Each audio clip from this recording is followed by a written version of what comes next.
नमस्कार, मैं हूँ दर्शनी दोषी और आज हमारे साथ द टाइम्स के शो में हमारे साथ जुड़ गए हैं रेकी माँ से शीतल जी और विशाल जी, जिनको वर्ल्ड्स फेमस स्पिरिचुअल कपल की तरह भी जाना जाता है। तो शीतल जी, रेकी क्या है? रेकी यूनिवर्सल एनर्जी है जिसे हमारे उपनिषदों में प्राण ऊर्जा कहा गया है। प्राण ऊर्जा हमारे भीतर होती है, लेकिन जब उसका संचार कम या ज़्यादा होता है तो उस वजह से हम बीमार पड़ते हैं। तो आपने देखा होगा कि जब भी डॉक्टर हमें दवाई देते हैं तो दवाई देने के बाद हमें सोने के लिए बोलते हैं कि आप आराम करिए, रिलैक्स करिए। ऐसा नहीं कि आप काम करने लगिए करके। तो हम जब रिलैक्स होते हैं तो ये प्राण ऊर्जा से हमारी बॉडी हील होती है और हम क्योर होते हैं। अगर आपने देखा होगा कि जैसे हमारे भगवान के फ़ोटो थे जिसमें भगवान की मुद्रा राइट हैंड ऐसा होता था हमेशा ब्लेसिंग्स मुद्रा में। तो ब्लेसिंग्स मुद्रा में मतलब उनके हाथों से एनर्जी आ रही है, प्राण ऊर्जा जो हमें ब्लेसिंग्स दे रहे हैं, हम ब्लेस हो रहे हैं और जो भी प्रॉब्लम्स है हमारी वो दूर होती है। उसी तरीके से रेकी से हम हमारा mental, emotional, physical, financial, social, हम हर क्षेत्र में हीलिंग से फ़र्क कर सकते हैं करके। तो रेकी बहुत इंपॉर्टेंट है, मेरी लाइफ में तो है। और यस, रेकी करने से बहुत फ़ायदा होता है। बहुत एग्जांपल है, लोगों के जीवन में बहुत परिवर्तन आया है, तो आपके जीवन में भी आ सकता है। रेकी बेस्ट है करके। रेकी कौन कर सकता है? रेकी 10 वर्ष के बच्चे से लेके 80-90 साल के बुज़ुर्ग भी कर सकते हैं। 10 साल के कम बच्चे जो होते हैं उनको नेचुरली ऊर्जा मिलती रहती है। मतलब जब वो सोते हैं, खेलते हैं, तो वो बोलते हैं ना भगवान की ब्लेसिंग्स। बच्चों को भगवान का रूप इसलिए कहा गया है कि वो ब्लेसिंग्स उनको ऑलरेडी मिलती रहती है। लेकिन जैसे हम बड़े होते हैं, 10 से ऊपर होते हैं, तो थॉट्स, टेंशन्स, ये सारी चीज़ें आती है और चक्र इनबैलेंस होना, ओरा इनबैलेंस होना, और उसी वजह से प्रॉब्लम्स होती है। तो रेकी 10 साल से लेके 80 साल तक कोई भी कर सकता है और इसका कोई साइड इफ़ेक्ट नहीं है कि भाई हमारी उम्र हो गई, हम कैसे करें, क्या होगा। उल्टा जब आप रेकी से जुड़ते हो और ये सारी चीज़ें करते हो तो आप खुद देखते हो कि नहीं, फिज़िकली, फाइनेंशियली, सोशली बहुत फ़र्क पड़ता है करके। मतलब आप अपना उपचार खुद कर सकते हो, आपको किसी और के पास जाना नहीं है। अगर आप रेगुलर प्रैक्टिस करते हो, सेल्फ हीलिंग करते हो, तो आपको खुद ही रिजल्ट दिखता है करके कि नहीं ये वर्क करता है। आपका ओरा डेवलप होता है। आप अपने काम में, जब छोटे बच्चे करते हैं 10 साल की उम्र वाले जो जैसे पढ़ाई कर रहे हैं, अगर वो करे तो उनका कंसंट्रेशन लेवल बढ़ता है। एग्ज़ाम में कुछ फियर होता है तो वो दूर होता है। जैसे यंग जनरेशन वाले आते हैं तो करियर रिलेटेड उनको प्रॉब्लम होता है, तो वो नहीं होता क्योंकि वो मेडिटेट करते हैं, हीलिंग करते हैं, रेकी करते हैं, तो वो अपनी प्रॉब्लम को सॉल्व कैसे करना है वो खुद ही कर सकते हैं करके। और जैसे उम्र बढ़ती है, घुटनों में दर्द, ये दर्द, आप खुद रेकी करिए, खुद सेल्फ हीलिंग करिए और आप फ़र्क देखिए आप खुद ही। मेरे पास बहुत एग्जांपल है जिनकी लाइफ में रेकी ने चेंजेस किया है करके। हमने सुना है कि किसी को रेकी देने से उनकी नेगेटिविटी का असर हम पर भी होता है, उनकी नेगेटिव जो वाइब्स होती है वो हम पर आ जाती है और हमारी जो एनर्जी होती है, पॉजिटिव एनर्जी होती है, वो एक्सचेंज हो जाती है। तो क्या ये बात सच है? रेकी देने से हमारी एनर्जी डाउन नहीं होती है, क्योंकि जब हम रेकी देते हैं तो हम यूनिवर्स से बुलाते हैं। जब एनर्जी यूनिवर्स से आ रही है, हम दे रहे हैं, मतलब हम एक मीडिएटर है, मतलब हम एक माध्यम है। जब हम माध्यम है, ऊपर से आ रही है और जा रही है, तो हम में से कहाँ कम हुई? नेचुरल है ना। जब एनर्जी देने वाला दे रहे हैं और हम सिर्फ एक माध्यम है कि चलो सामने वाली जो व्यक्ति है उनको ज़रूरत है, वो शायद उतनी एनर्जी नहीं ले पा रहे हैं, तो हम एक माध्यम के थ्रू अगर देते हैं तो फिर हम में से कम कैसे होगी? सबसे बड़ी प्रॉब्लम होती है, अगर आप कहें कि रेकी देने से प्रॉब्लम होती है, तो जो रेकी मास्टर्स होते हैं, जो दीक्षा करते हैं, अट्यूनमेंट्स करते हैं, तो उनको होना चाहिए, क्योंकि अट्यूनमेंट्स करने के लिए हमें सामने वाले के ओरा में से एनर्जी पास करके सातों चक्रों को हील करना पड़ता है। तो वो सबसे ज़्यादा डिफ़िकल्ट काम है। अगर हम 12,000 से ज़्यादा लोगों को अट्यून करके बैठे हैं और मैं आपके सामने बैठी हूँ, मैं स्वस्थ हूँ, मेरी एज मैं कैमरे के सामने बताऊँगी नहीं, लेकिन यस मेरी 16 साल की बच्ची है। तो अगर आप सोच लीजिए, तो अगर इतने लोगों को अट्यून करने के बाद, और आज भी मैं 5 से 10 लोगों को हीलिंग रोज़ाना देती हूँ, रेकी हीलिंग हो, लामा फेरा हीलिंग हो, या जो भी मॉडलिटी हमने की है वो सारी हीलिंग से हम करते हैं। अगर प्रॉब्लम होती तो मैं आपके सामने हूँ, आपको मुझ में प्रॉब्लम दिखती तो कुछ नहीं होता। रेकी देने से कुछ नहीं। हाँ, हम माध्यम है, और हम अगर ये रखें कि नहीं यूनिवर्स दे रही है और हम दे रहे हैं, ईश्वर ने हमें इस काम के लिए बनाया है, तो डेफिनेटली कोई प्रॉब्लम नहीं होती। अगर हम बोले कि नहीं मैं दे रही हूँ, मुझसे जा रहे हैं, वो ईगो आता है, तो ऐसे लोगों को शायद प्रॉब्लम होती होगी, बाकी नहीं होती। यूनिवर्स दे रहा है और हम बस एक मीडिएटर कर रहे हैं करके। Okay, thank you. Welcome Vishal ji. Spirituality में रेकी का क्या रोल है आपके हिसाब से? आपकी माइंड, आपकी बॉडी और आपकी सोल को जब हील करेगी तो ही वहाँ पर स्पिरिचुअलिटी जो है उसको हम डाउनलोड कहे या आपकी भाषा में अपलोड कहे वो कर सकते हैं। हमारी जो बॉडी है वो बॉडी एक्चुअली में एक ऐसा मैकेनिज़्म है जिस मैकेनिज़्म के ज़रिए हम सारे आध्यात्मिक अनुभवों को प्राप्त कर सकते हैं। अगर किसी का तन मन चंगा नहीं है तो उस व्यक्ति को आध्यात्मिकता की राह पे काफ़ी कठिनता आती है। अगर आप देखिएगा कोई व्यक्ति अगर फिज़िकली फिट नहीं है वो कभी भी आध्यात्मिक राह पे इंक्लाइनेशन नहीं कर सकता है। तो रेकी क्या है? रेकी एक्चुअली में एक बेबी स्टेप है जिसके ज़रिए अगर हम आध्यात्मिकता में जाना चाहते हैं तो शुरुआत में हम रेकी करें, हमारी माइंड, हमारी बॉडी, हमारी सोल को हम हील करें। हील करने के बाद जब हमारी माइंड, बॉडी और सोल MBS जब बैलेंस हो जाता है, उसके बाद जब हम आध्यात्मिक मार्ग पे चलते हैं कठिनाइयाँ नहीं आती है। सिंपल सी बात है, जैसे यहाँ से अगर आपको बॉम्बे जाना हो तो मैं आपको पहले ही सवाल पूछूंगा ना, आप कैसे जाओगे? आप बोलोगे सर मेरे पास तो कार है, मैं कार से चली जाऊँगी। कौन सी कार है? क्या जाने से पहले क्या आपने कार को सर्विस की, या आपने देखा उसके टायर सारे बराबर है, पंक्चर तो कुछ नहीं है, क्या इंजन बराबर है, सारी चीज़ ठीक ठाक है, उसके बाद ही निकलो।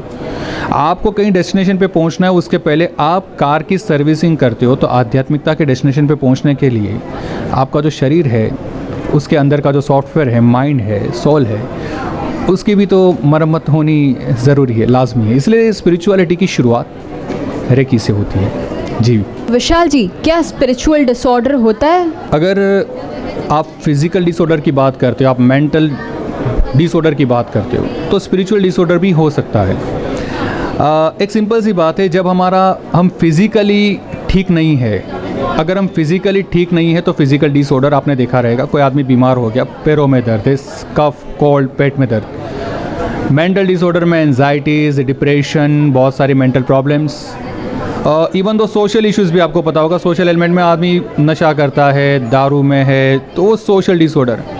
वैसे स्पिरिचुअली अगर बंदा सही तरीके से उस बात पे ना चले तो वहाँ पर डिसऑर्डर हो सकता है। जैसे एग्जांपल दे रहा हूँ कुछ कुंडलिनी शक्ति के सिंड्रोम के बारे में।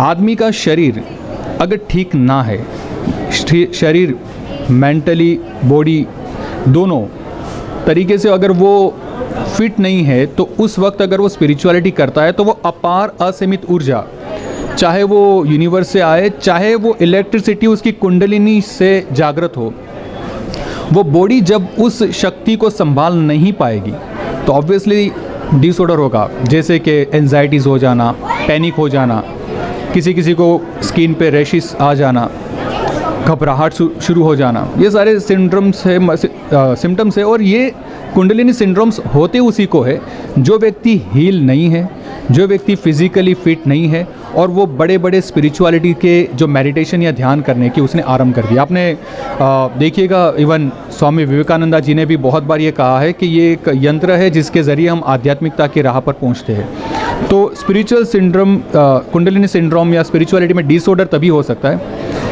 जब आप फिज़िकली, मेंटली, इमोशनली फिट नहीं होगे तब। तो हाँ जी, बिल्कुल सही बात है। जैसे आपने सवाल पूछा कि क्या स्पिरिचुअलिटी में डिसऑर्डर हो सकता है, तो ऑब्वियसली हो सकता है। ये तभी होगा जब आप मेंटली, फिज़िकली और इमोशनली फिट नहीं है और आप स्पिरिचुअलिटी के राह पे चले गए। आपकी बॉडी फिट नहीं है और आपने, जैसे आपकी कार है और आपने कार में या बाइक में या स्कूटी में एक्सेस सामान अगर आपने लोड कर दिया तो क्या होगा? ऑब्वियसली व्हीकल फेल हो जाएगा यार। तो बॉडी भी वैसे फेल हो जाएगी जब बॉडी में उतनी कैपेसिटी नहीं और आपने अगर बड़े बड़े मेडिटेशन या ध्यान कर लिए।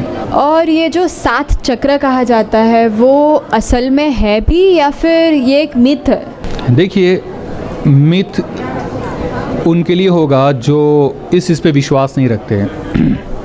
इसलिए काफ़ी लोग इस साइंस को सूडो साइंस, मतलब ऐसा साइंस जिसको हम मिथ कह सकते हैं, ऐसा सूडो साइंस उसको माना गया है। पर हमारी बॉडी में ना ग्लैंड्स हैं, देयर आर 7 ग्लैंड्स।